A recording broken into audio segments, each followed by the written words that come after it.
कहानी की शुरुआत न्यूयॉर्क की एक अपार्टमेंट बिल्डिंग से होती है। इसी बिल्डिंग में हेल्गा नाम की एक बुजुर्ग औरत रहती है। ये रात का समय है और कुछ अजीब सी आवाज़ें इस इमारत में सुनाई दे रही थीं। हेल्गा को अल्जाइमर की बीमारी है, जिससे उसे ज़्यादा कुछ याद नहीं रहता। उसे ऐसा महसूस हो रहा था जैसे इन दीवारों के पीछे कोई है। वह घबरा कर उठती है और पेस्ट कंट्रोल डिपार्टमेंट को कॉल करती है, ये बताने के लिए कि उसके घर में कुछ अजीब सी आवाज़ें आ रही हैं, जैसे कोई जानवर हो। थोड़ी देर बाद पेस्ट कंट्रोल डिपार्टमेंट से फ्रैंक नाम का एक आदमी उस बिल्डिंग में आता है। वह देखता है कि वहाँ पहले से ही एक दूसरी कंपनी की गाड़ी खड़ी है। अंदर आने पर वह नोटिस करता है कि वेंटिलेशन से एक अजीब सा तरल बह रहा है, जिसमें से बहुत तेज बदबू आ रही है। इसके बाद वह हेल्गा के अपार्टमेंट जाकर उससे पूछता है कि उसने कॉल क्यों की थी। हेल्गा बताती है कि उसकी छत से कुछ आवाज़ें आ रही थी। फ्रैंक उससे उन दो लोगों के बारे में पूछता है जो दूसरी कंपनी से आए थे, क्योंकि उनकी गाड़ी अभी भी बाहर खड़ी थी। लेकिन हेल्गा को इस बारे में कुछ भी याद नहीं था। खैर, फ्रैंक अंदर आकर घर को देखने लगा। तभी उसे भी छत से कुछ अजीब आवाज़ें सुनाई दी। इन आवाज़ों को सुनकर वह डर गया, क्योंकि यह आवाज़ें किसी चूहे या कीड़े की नहीं लग रही थी। एक कमरे में जाने पर उसने देखा कि वहाँ किसी का खून पड़ा हुआ था। इसे देखकर वह घबरा गया। तभी उसकी नज़र वेंटिलेशन चेंबर पर गई। जैसे ही उसने टॉर्च चलाकर अंदर देखा, उसे वहाँ एक वर्कर की लाश दिखाई दी।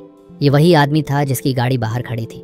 ये लाश देखकर फ्रैंक के होश उड़ गए, लेकिन इससे पहले कि वह वहाँ से निकल पाता, उसके सामने कुछ आ गया और उसे वेंटिलेशन में खींच लिया गया। हेल्गा ने भी यह सब देख लिया था। वह बहुत डर गई थी, लेकिन जैसा कि हम जानते हैं कि उन्हें बोलने की बीमारी है, इसलिए उन्होंने दोबारा किसी डिपार्टमेंट को कॉल मिलाने की कोशिश की। ये सब कैसे हुआ, ये जानने के लिए हमें 4 दिन पहले जाना होगा। 4 दिन पहले एक छोटा सा मीटियर धरती पर गिरा, और खास तौर पर वह इसी अपार्टमेंट में गिरा। हेल्गा की बहन सिल्विया के कमरे में यह मीटियर आकर गिरा। उस मीटियर से एक एलियन स्पाइडर बाहर निकला, जो आकार में काफी बड़ा था। तभी हमें शार्लेट दिखाई देती है, जो हेल्गा की पोती है। शार्लेट अपने दादी के साथ वाले अपार्टमेंट में रहती है। शार्लेट अक्सर वेंटिलेशन पाइप से अपनी दादी के घर में घुस जाती थी, ताकि वह उनके घर से कुछ खिलौने चुरा सके। आज भी वह चुपके से घर में घुस आई थी। तभी उसकी नज़र उस मीटियर पर पड़ी। हम देखते हैं कि उस स्पाइडर का आकार अब छोटा हो गया था। शार्लेट को वह स्पाइडर बहुत अच्छा लगा, इसलिए उसने उसे अपने पास रख लिया। तभी उसे सिल्विया के आने की आवाज़ आई, इसलिए वह जल्दी से वापस पाइप में चली गई। पाइप से वह हेल्गा को देखती है, जो अपने काम में लगी हुई थी। उनके पड़ोस में एरिक नाम का एक आदमी था, जो एक बायोलॉजिस्ट है। शार्लेट देखती है कि एरिक अपने टैंक में मछलियों को खाना डाल रहा था। जब वह अपने घर तक पहुंची तो उसने देखा कि सिल्विया शार्लेट के पिता से उसकी शिकायत कर रही थी, लेकिन वह दरअसल उसका असली पिता नहीं था। सिल्विया कह रही थी कि शार्लेट वेंटिलेशन पाइप से लोगों के घरों में घुस जाती है, जो बिल्कुल भी अच्छी बात नहीं है। ईथन उसे यकीन दिलाता है कि वह शार्लेट को समझाएगा। ईथन शार्लेट का सौतेला पिता है। वह एक आर्टिस्ट है और कॉमिक्स लिखता है, लेकिन आजकल उसका काम अच्छा नहीं चल रहा है, जिससे घर में काफ़ी परेशानी है और उनकी माली हालत भी कुछ खास ठीक नहीं है। शार्लेट वापस अपने कमरे में आ गई। वहाँ उसने सबसे पहले उस स्पाइडर को एक जार में रख दिया। तभी ईथन उसके पास आकर उससे पूछता है कि क्या वह सिल्विया के घर गई थी। इस पर शार्लेट कहती है कि नहीं। इस पर ईथन उससे कहता है कि वे सिल्विया से दूर रहे। तभी शार्लेट की माँ हैदर उसे बाहर बुलाती है। उसे किसी काम से बाहर जाना था, इसलिए वह शार्लेट से अपने छोटे भाई का ध्यान रखने को कहती है। लेकिन शार्लेट को बेबी सिटिंग का काम ज़्यादा पसंद नहीं था, इसलिए अपनी माँ के जाने के बाद वह वापस अपने कमरे में आ गई। वह उस स्पाइडर को ध्यान से देखने लगी। तभी मेज़ पर एक कॉकरोच आ गया, जिसे शार्लेट मार देती है। इससे पहले कि वह उसे फेंकती, वह स्पाइडर एक अजीब सी आवाज़ निकालता है। यह सुनकर शार्लेट को लगा कि शायद वह स्पाइडर उससे खाना मांग रहा है, इसलिए उसने उस कॉकरोच को जार में डाल दिया, जिसे वह स्पाइडर एक ही बार में खा गया। यह देखकर शार्लेट हैरान रह गई, क्योंकि कॉकरोच का आकार उस स्पाइडर से बड़ा था। वह दूसरी तरफ हम ईथन को देखते हैं, जो मरिया नाम की एक औरत के घर पर उसका ड्रेनेज पाइप ठीक कर रहा था। मरिया भी उसी बिल्डिंग में रहती है। काम खत्म करने के बाद ईथन नीचे गार्बेज मशीन के पास आ गया, जिसका गेट सही से काम नहीं कर रहा था, इसलिए पहले ईथन उसे ठीक करने की कोशिश करता है। इसके बाद वह घर लौट आता है। वहीं शार्लेट और भी कीड़ों को मारकर उस स्पाइडर को खिला रही थी। इसके बाद शार्लेट ईथन के पास चली गई, जहां वह अपनी कॉमिक पर काम कर रहा था। शार्लेट को उसकी कॉमिक्स बहुत पसंद थी, खासकर उनमें बने एक्शन फिगर्स। वह अक्सर ईथन को सुझाव देती कि उसे अपने एक्शन फिगर्स में क्या बदलाव करने चाहिए। आज भी शार्लेट ने उसकी कॉमिक में कुछ बदलाव करने को कहा। इतने में हैदर आ जाती है, जो उन दोनों को ऐसे देखकर बहुत खुश थी, क्योंकि शार्लेट को ईथन पसंद तो था, लेकिन वह उसे अपना पिता नहीं मानती थी। और ईथन हमेशा यही कोशिश करता कि शार्लेट को उसके पिता की कमी महसूस ना हो। रात में हम देखते हैं कि ईथन को शार्लेट का सुझाव पसंद नहीं आया था, इसलिए वह अपनी ड्राइंग को बदल देता है। उसे अपने कैरेक्टर के लिए कुछ इंस्पिरेशन चाहिए थी, इसलिए वह शार्लेट के कमरे में जाता है जहां उसकी मेज पर स्पाइडर्स की कुछ ड्राइंग्स पड़ी थी। साथ ही वह उस स्पाइडर को भी देख लेता है और उसे हैरानी होती है क्योंकि उसने पहले कभी ऐसा स्पाइडर नहीं देखा था। इससे पहले कि वह इस बात पर ध्यान देता, शार्लेट वहां आ जाती है। वह ईथन से कहती है कि अगर उसे उसके सुझाव पसंद नहीं आते तो वह उसे बता सकता है, जिसका मतलब था कि उसने ईथन को उसकी ड्राइंग मिटाते हुए देख लिया था। इस वजह से ईथन को बहुत बुरा लगता है। अब रात में शार्लेट के सो जाने के बाद वह स्पाइडर अपने आप जार से बाहर आ जाता है। वह सीधा वेंटिलेशन पाइप के अंदर चला जाता है। वहीं हेल्गा के घर पर उसका तोता किसी चीज को देखकर डर रहा था। इसके आगे नहीं दिखाया जाता कि क्या हुआ। अगली सुबह हम देखते हैं कि हेदर ईथन से कहती है कि उसे इस अपार्टमेंट में रहना अच्छा नहीं लगता, लेकिन ईथन के पास इतने पैसे नहीं थे कि वे किसी दूसरे घर में शिफ्ट हो सके। वे दोनों इस बारे में बात ही कर रहे थे, तभी उन्हें सिल्विया के चिल्लाने की आवाज़ सुनाई दी। वे तुरंत सिल्विया के अपार्टमेंट की तरफ भागते हैं। वहां जाकर वे देखते हैं कि सिल्विया के तोते को किसी ने बुरी तरह मार दिया है। उसके शरीर पर एक भी पंख नहीं था और किसी चीज़ ने उसे बहुत बारीकी से काटा था। सिल्विया को लगता है कि यह किसी चूहे का काम है, इसलिए वह फ्रैंक को बुलाती है, लेकिन उसकी हालत देखकर फ्रैंक समझ गया था कि यह किसी चूहे का काम नहीं हो सकता। वह बताता है कि यह किसी छोटे कीड़े का काम है जिसने इसे बहुत ही सफाई से काटा है। उधर शार्लेट जब अपने कमरे में थी तो उसे बिल्ली की आवाज़ सुनाई दी जो स्पाइडर के जार से आ रही थी। ये देखकर उसे काफ़ी हैरानी हुई क्योंकि वह स्पाइडर अलग अलग तरह की आवाज़ें निकाल सकता था। अब शार्लेट उसके लिए बहुत सारे कॉकरोचेस लाती है। तभी गलती से एक मॉथ बॉल उस स्पाइडर के पास गिरती है। ये देखकर वह स्पाइडर डर जाता है और शार्लेट समझ जाती है कि स्पाइडर को इससे डर लगता है। जब वह उसे जार के पास ले जाती है तो उसका जाला जल जाता है, यानी कि इस मॉथ बॉल से उसकी मौत भी हो सकती है। वहीं फ्रैंक पूरी बिल्डिंग में पेस्ट स्प्रे कर देता है। जब शार्लेट के कमरे की बारी आती है तो शार्लेट उसे ऐसा करने से रोक देती है। फ्रैंक उससे इसकी वजह पूछता है तो शार्लेट उसे स्पाइडर के बारे में बताती है। ये सुनकर फ्रैंक हैरान हो जाता है। वह शार्लेट से कहता है कि तुम कोई कुत्ता या बिल्ली पाल लो, स्पाइडर्स किसी के पालतू नहीं हो सकते। स्पाइडर्स सिर्फ 2 ही काम जानते हैं, मारना और खाना। तब शार्लेट कहती है कि वह उसका दोस्त है जो उसे नुकसान नहीं पहुंचाएगा।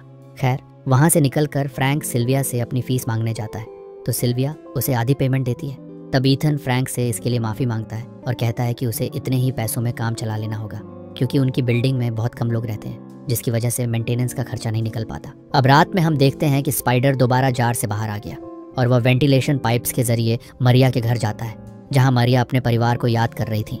मरिया के साथ उनका कुत्ता भी था जिसे खतरे का अंदाजा हो गया था। वह मरिया को चेतावनी देने की कोशिश करता है, लेकिन मरिया उसके शोर से तंग आकर उसे घर से बाहर निकाल देती है। अब जब वह अपनी दवा लेकर सोने जा रही थी तभी वह स्पाइडर उन पर हमला कर देता है। मरिया घबराकर फिसल जाती है और उनका सिर सिंक से टकरा जाता है, जिसकी वजह से वह पैरालाइज हो जाती है। वह एलियन स्पाइडर उनके शरीर में घुस गया ताकि उनके ऑर्गन्स खा सके। अगली सुबह जब शार्लेट अपने परिवार के साथ नाश्ता कर रही थी तो उसने अपनी माँ से पूछा कि क्या वह एरिक से मिलने जा सकती है। एरिक वही व्यक्ति है जो उनके पास वाले अपार्टमेंट में रहता है और जो एक बायोलॉजिस्ट है। ईथन कहता है कि वह बहुत ही अजीब है, इसलिए शार्लेट को उससे दूर रहना चाहिए, लेकिन मना करने के बावजूद वह उससे मिलने चली जाती है। एरिक काफ़ी समय से किसी बीमारी का इलाज ढूंढने में लगा था। शार्लेट उसे अपना स्पाइडर दिखाना चाहती थी ताकि वह बता सके कि यह किस तरह का स्पाइडर है। शार्लेट उसे बताती है कि इस स्पाइडर में बहुत सारी विशेषताएं हैं। ये सब देखकर एरिक बहुत हैरान था। वह कहता है कि स्पाइडर्स में ये सारी विशेषताएं नहीं होती। ये स्पाइडर नहीं है क्योंकि स्पाइडर्स का आकार इतनी जल्दी नहीं बढ़ता और ये खतरनाक भी हो सकता है, लेकिन शार्लेट को उसकी बातों से कोई फर्क नहीं पड़ता। एरिक कहता है कि वह इस स्पाइडर को अच्छे से ऑब्जर्व करना चाहता है, इसलिए शार्लेट उसे कुछ घंटों के लिए एरिक के पास छोड़ देती है, मगर एक शर्त पर कि वह उसके माता पिता को इस बारे में न बताए। उसके जाने के बाद एरिक उस स्पाइडर को कुछ कीड़े खिलाने लगता है। वहीं ईथन को घर के वेंटिलेशन से कुछ आवाज़ सुनाई देती है और जब वह उसे खोलकर देखता है तो अंदर मरिया का कुत्ता होता है। उसे लौटाने के लिए वह मरिया के घर जाता है, लेकिन घर का दरवाज़ा पहले से ही खुला हुआ था और उनका कुत्ता भी अब ज़ोर ज़ोर से भौंक रहा था। इसलिए ईथन घर के अंदर दाखिल होता है और अपने सामने मरिया की लाश देखकर उसके होश उड़ जाते हैं। वो तुरंत पुलिस को बुलाता है जो मरिया की लाश को लेकर चले जाते हैं, लेकिन उन्हें समझ नहीं आ रहा था कि आखिर उसका खून किसने किया। अब मौका मिलते ही एरिक ईथन को अपने घर बुलाता है ताकि वह उसे शार्लेट के स्पाइडर के बारे में बता सके। उसकी बातें सुनने के बाद ईथन समझ गया था कि वह स्पाइडर कितना खतरनाक है, इसीलिए वह घर आकर शार्लेट को डांटने लगा।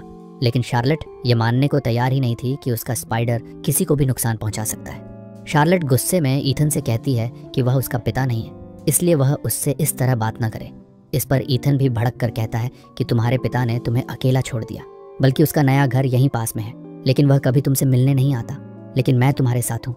ये सब सुनकर शार्लेट को बहुत दुख हुआ, क्योंकि उसे लगता था कि उसके पिता दूसरे शहर में हैं, इस वजह से वह उससे मिलने नहीं आते। शार्लेट रोते हुए अपने कमरे में चली गई और ईथन को भी एहसास हुआ कि उसने अच्छा नहीं किया। शार्लेट जब ईथन की कॉमिक पढ़ रही थी तो उसे बहुत गुस्सा आता है, इसीलिए वह उसे बाहर फेंक देती है। अब रात में जब सभी सो रहे थे तो हम देखते हैं कि एरिक के कमरे में वह स्पाइडर सारी मछलियां खा चुका था और अब वह बहुत ही बड़ा और खतरनाक हो गया था। वहीं हेदर जब अपनी माँ हेल्गा के पास थी तो हेल्गा उसे बताती हैं कि उन्होंने बच्चों के लिए स्वेटर्स बुने हैं जिन्हें वह बच्चों के लिए ले जाए। ईथन जब बिल्डिंग में कोई काम कर रहा था तभी सिल्विया वहां आकर उसे डांटने लगती है कि वह कभी भी कोई काम ठीक से नहीं करता। शार्लेट मरिया के कुत्ते के साथ अपने कमरे में थी, तभी वह कुत्ता वेंटिलेशन पाइप को देखकर भौंकने लगा। इस बीच सिल्विया अपनी बिल्ली को ढूंढ रही थी, तभी उसे वेंटिलेशन से उसकी आवाज़ आई और जैसे ही सिल्विया ने वेंटिलेशन में झांक कर देखा वह स्पाइडर उस पर हमला कर देता है। घर पर ईथन बहुत ही गुस्से में था और गुस्से में उसने घर का टीवी भी तोड़ दिया। असल में उसके काम को रिजेक्ट कर दिया गया था और वह इस पर काफ़ी सालों से काम कर रहा था, जिससे हेदर को भी गुस्सा आ गया और उन दोनों में बहस शुरू हो गई। ये देखते हुए शार्लेट अपने भाई को लेकर अपने कमरे में आ जाती है और हेडफोन्स लगा लेती है ताकि वह उनकी बातें न सुन सके। अब जब ईथन और हेदर लड़ रहे थे तो वहीं स्पाइडर आ जाता है। इससे पहले कि वे कुछ समझ पाते, स्पाइडर ने उन्हें बुरी तरह घायल कर दिया और फिर उन्हें अपने साथ खींचकर वेंटिलेशन पाइप्स में ले गया। इस बीच शार्लेट बाहर आई, लेकिन हेडफोन्स लगाए होने की वजह से वह उनकी आवाज़ नहीं सुन पाई। थोड़ी देर बाद उसकी नज़र वेंटिलेशन चेंबर की तरफ गई जहां बहुत सारा खून पड़ा हुआ था। वह जल्दी से अपने माता पिता को ढूंढने जाती है, लेकिन घर पर कोई नहीं था। अब शार्लेट समझ गई थी कि यह सब उस स्पाइडर ने किया है, लेकिन वह इतनी आसानी से हार मानने वाली नहीं थी क्योंकि उसे अपने माता पिता को बचाना था। वह जानती थी कि स्पाइडर को मॉथ बॉल से डर लगता है। तभी वह स्पाइडर वहां आकर उसके भाई को भी उठा ले जाता है और शार्लेट कुछ भी नहीं कर पाती। अब वह जल्दी से उठकर मॉथ बॉल्स का पाउडर बनाने लगती है और उसे पानी में मिलाकर अपनी वाटर गन में भर लेती है। इसके बाद वह वेंटिलेशन में घुस जाती है अपने परिवार को बचाने के लिए। वह एरिक के घर जाती है उससे मदद लेने के लिए, लेकिन उसे भी स्पाइडर ने मार दिया था। अब यहाँ से शार्लेट अपनी दादी हेल्गा के पास जाती है, जिसे उस स्पाइडर ने कुछ भी नहीं किया था।